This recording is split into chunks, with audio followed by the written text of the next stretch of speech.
நாகர்கோவில் தவணைப்பொடி செஞ்சிடலாம். கடாயில் நல்லெண்ணெய் விட்டு 15 வத்தலை வறுத்து எடுத்துக்கோங்க. 100 கറുத்த உளுந்தம் பருப்பு, 100 கடலைப்பருப்பு, மல்லி விதை 150 கிராம் நல்லெண்ணெய் விட்டு நல்லா செவக்க வறுத்து எடுத்துக்கோங்க.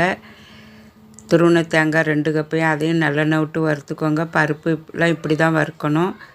இப்போ தேங்காய் நல்லா ப்ரௌன் கலரில் வறுத்தாச்சு.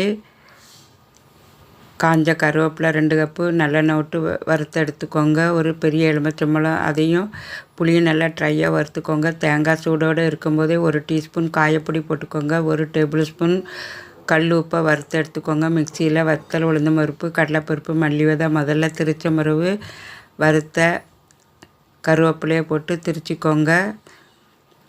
இப்போ வறுத்த தேங்காவையும் போட்டு திரிச்ச மரவு உப்பு, புளி, தோலோட உள்ள 15 வெள்ளைப்பொடியும் திரிச்சிக்கோங்க. இப்போ சுவையான நாகர்கோவில் தவணைப்பொடி ரெடி. வீடியோ பார்த்ததுக்கு நன்றி. வாழ்க வளமுடன்.